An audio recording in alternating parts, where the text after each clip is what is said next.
But when you there and you see the wealth of the country, the freedom, the wisdom, and the opportunities there, I got too much disappointment. Of course, I got too much disappointment. But the point is that I'm the guy that I'm never give up.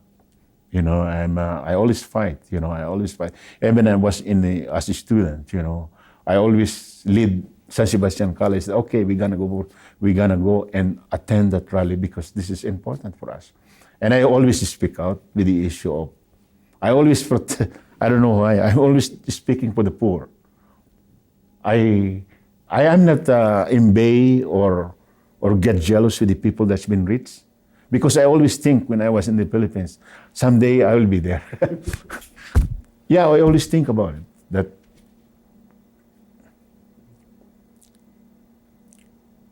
so people that are poor. If you are poor, you will be treated as poor. That's the very sad thing, And I always look for poor people that's been abused and taking opportunity for these people. I'm always there to stand for it and fight for it. That's the way I am.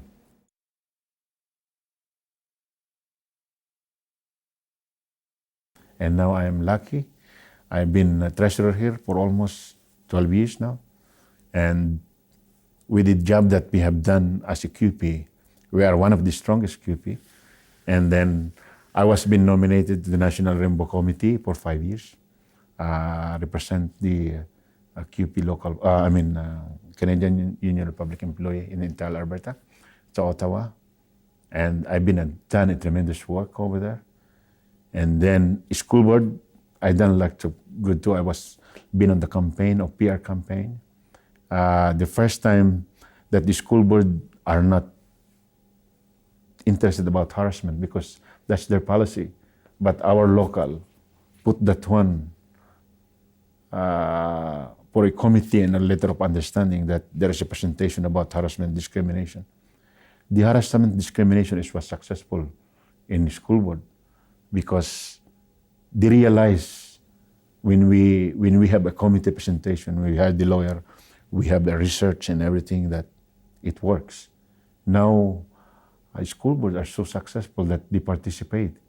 They are so active this time, or even teachers and principal represent the harassment discrimination. And now they have a committee that 18 people from teachers, administration, and custodial. I'm the only one custodian representing the harassment discrimination contact.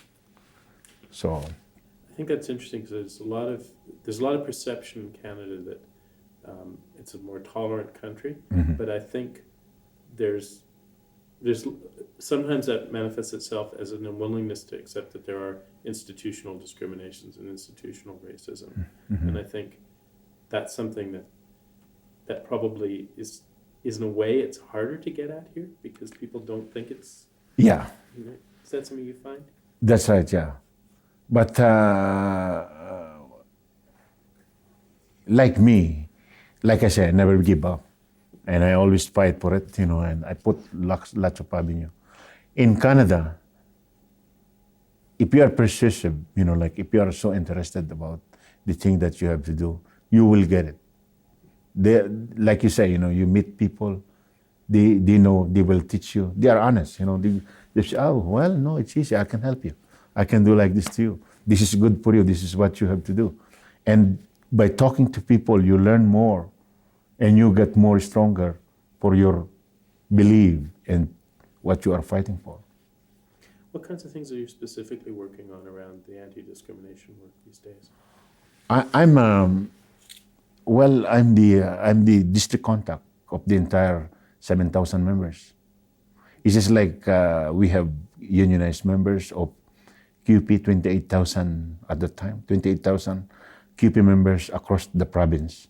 I was the first Filipino guy in the workers of colors that represent to the national, that we have a meeting every 3 months for 5 years, that we monitor across the province what is regards with the fighting the equality and justice for all workers, especially the gay and lesbian, people with workers of colors that, like with handicaps.